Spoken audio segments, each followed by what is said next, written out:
Hello everyone, my name is Louis Marc. I come from a small village in Burkina Faso. I remember the anxious days after the September 2022 coup when Captain Ibrahim Traoré took power. He stood before us and promised to bring security and prosperity to our troubled nation. appnews.com.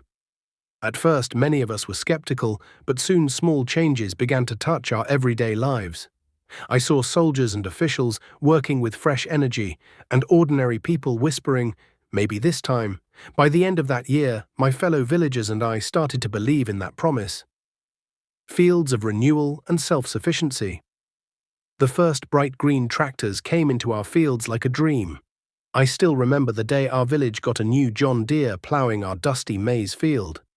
These machines were a gift from Traoré's government. He personally helped distribute over 1,000 tractors, tillers and pumps to farmers across Burkina Faso in a push for food self-sufficiency. WADA.org. With that tractor humming beside us, our family's long fallow land was ploughed easily, and we planted twice as many millet and sorghum as before. I heard on the radio that 1,000+ tractors and seeds were handed out worth 78 billion CFA francs. WADA.org. It felt like our government was finally investing in the soil we work every day. Today, our fields of sorghum and corn stretch farther than ever, and we are feeding our neighbors as well as our own children, building our economy from within. Traoré's vision went beyond the fields. He cut government waste and insisted our own people benefit from our resources.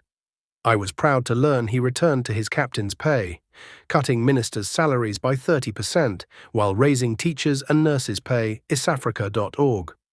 This shared sacrifice meant more money could flow into hospitals and schools instead of into politicians' pockets. At the same time, he took 2 of our gold mines under state control and built our first gold refinery. isafrica.org. I saw the grand opening of that refinery on TV. It will process 150 tons of gold a year, right here, instead of shipping raw ore abroad. isafrica.org. That means gold earns jobs and income for Burkinabe miners and traders, not for foreigners. In the same spirit, Traoré rejected new loans from the IMF and World Bank. isafrica.org, saying Burkina should grow with its own wealth. Our friends say this is a stand for African self-reliance, and I feel proud that we're charting our own course. He didn't stop there. We now have Burkina Faso's second cotton processing factory and a new national cotton support center. isafrica.org. Local farmers can sell cotton here instead of overseas, and the factory creates jobs for seamstresses, engineers and drivers. An international airport at Donsin is finally under construction, promising jobs and tourists when it opens. isafrica.org.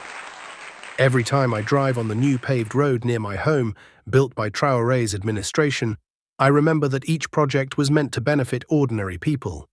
In town markets and homes, we speak of growth.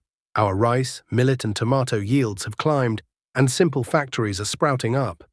In short, I have seen a real investment in our economy and rural lives. Defending our home. Even as he fostered growth, Traoré worked to protect us. I no longer fear the highways the way I used to. He poured resources into training and equipping our soldiers and local defense volunteers. I recall meeting young men who had signed up as volunteers for the defense of the homeland. They now patrol the villages instead of hiding in fear. We even resumed joint military exercises with allies. I saw footage of U.S. Special Forces training our troops during exercise Flintlock Defense.gov. Those American instructors stand beside our Burkinabe soldiers in the photo above, teaching tactics and first aid. Under Traoré, we formed a new regional force with Niger and Mali, launching joint patrols along our borders to protect civilians from insurgents. peoplesdispatch.org. In our dusty training field, I see soldiers with shiny new rifles and radios, a stark change from before.